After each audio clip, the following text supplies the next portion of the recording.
Ahoy, swabs! Captain Jeff the Pirate here, at your service.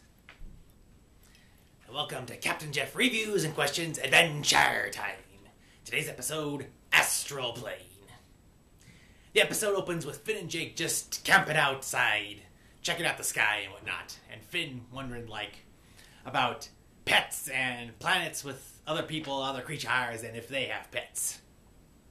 So Jake be like, okay, you be thinking too much now. Time for going to sleep. So the last thing that Finn saw before he went to sleep was the comet that was seen in the previous episode. So, as he goes to sleep, the comet we see is getting closer and closer. But then Finn has this weird thing happen to him. He turns into a ghost, and he be having an out-of-body experience. He be astro projected. So he's still alive, but his spirit be flying around seeing what's going on. So, first, he goes into this what looks like an old abandoned radio station. And inside is Mr. Fox, and he be sleeping. And at the same time, his astrological self be projected. He's just sitting on a couch just doing some crosswords and wondering what's going on. He and Finn have a brief exchange of words, and Finn departs. So, Finn be wondering why Mr. Fox be so lonely. So then he comes across Bounce House Princess. After she finishes entertaining some people, she goes to her place, which is, it's a cave, but it actually has a door, and the inside it looks like a regular furnished apartment. So she just be in there, and then all of a sudden, a porcupine invades through the pet door. So she panics and actually heads to a panic room she has installed. So then she's in there, she's just being terrified, and the porcupine actually somehow finds a way to get in there. I think the porcupine is a wee bit smarter than just your regular run-of-the-mill porcupine. So she freaks out, and as Finn is leaving, he feels bad for her, and she's trying to be brave, but then you hear this sound. So then, as Finn be floating along, he be floating near the clouds, and he sees there's a party in the Cloud Kingdom, and decides to go check it out. So as he gets there, he sees there be music and lights, and then, for some reason, the Ice King be there, and he be shooting ice everywhere and giving people ice for their drinks. So he must be trying to be flirting with this cloud woman. And he says, I know some pretty cool people. And she's like, who do you know? I hang out with that guy Finn. So naturally Finn is a little annoyed that the Ice King be using him as a method to be picking up on women. And the cloud woman, she'd be like, oh, do you know Finn? You know him? Is he here? Is he seen anyone? Can you introduce us? And so yet somehow another woman falls for Finn. Arr. But then of course everyone be pestering the king for ice for their drinks, so then he goes, I'll give you ice, and freezes everyone in the whole party. And now that they saw blocks of ice, they go crash into the earth. The funny thing is that on the way Finn is leaving, he be saying, Par Simon, so first he thought of him as the Ice King, and then he thought of him as Simon, so yeah, I like that. It shows how Finn is aware of who Ice King really is. But he feel bad about the Ice King.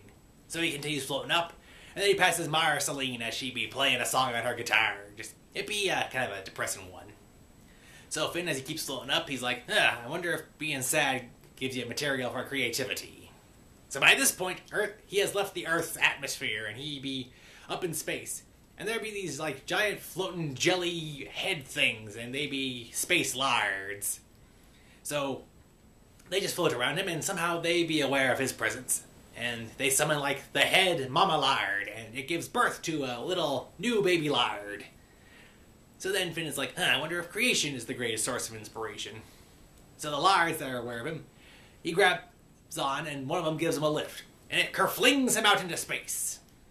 And he actually passes by all the floating candy and sweets, and actually comes to Mars, where there'd be a lot of ships leaving the planet, with only some people left behind. So, on the surface of Mars, things aren't going well. The catastrophe comet, the destruction comet, the comet we saw from the start of this episode, and at the end of the previous episode, is on its way to Mars. So they'd be like, I don't get it. The comet shows up every 1,000 years on a collision course with Earth. But it's incredibly late, and it's heading for us. What be going on? Alright, so from the previous episode, we learned that there was comets before, but they didn't do any harm. Then there was the one that did a lot of harm.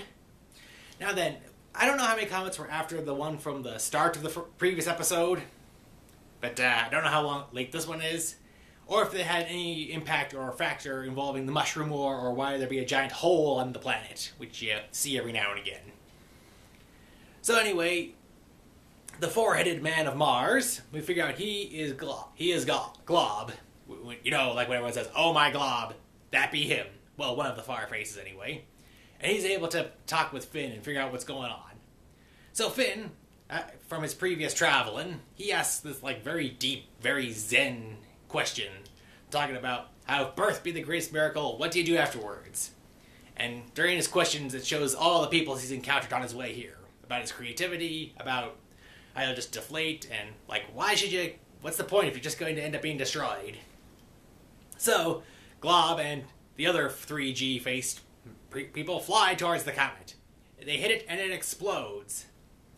And during that explosion, Finn is sent careening back to Earth, where he wakes up screaming and Jake be like, "What's wrong, man?" Glob is dead. Apparently the 4G person is dead. And then up at Mars, they say, "What's going on?" The course has been altered. The destructive comet with its that always heads to Earth and brings some kind of messenger or something is now back on course to Earth. Aye, Mars! Thanks a lot. Thanks a fat load. Yeah, thanks for sending a comet that can destroy us. Alright. Men, prep the ship. We're going to Mars. We're gonna beat up some people. Arr. Arr. Thanks a lot, Mars. You sent a destructive comet at us. Alright, anyway, the last thing we see, as the comet is racing towards us, it ain't a comet. It be a spaceship. And inside the spaceship is the man that we think might be Finn's father. The human with the hair and the lack of thereof on top. So he'd be like, "Computer, what hit us? Where are we going?" The computer is like, so then he looks at Earth, he's like, "Oh, Glob." So apparently something has been going on all this time, and this comet, who knows? I mean, if this comet was a ship, then who is to say what the previous one was? And is that how the other person arrived here on this planet? The planet of Ooh, or Earth, or whatever you call it. So, the comet be heading towards Earth now, and that's the end of the episode. So I liked this episode. It was pretty good. It was goofy, and it had a moment of like, where Finn was thinking really deep, and it wasn't just the zany goofiness. Well, the zany goofiness was kind of a focal point for him thinking about life in general. So, it's a good balance. And it shows that we're starting to get the comet starry, so I wonder if this will be relevant in the next episode or the upcoming ones. I'm looking forward to see how this works out. So I give, for Adventure Time, the Astral Plane, I give it a thumb and a half up. Alright, that's all the time we have for this episode of Reviewing and Questioning of Adventure Time. So until next time, it's been Captain Jeff saying thanks for watching, and as always, arrgh. Have a nice day.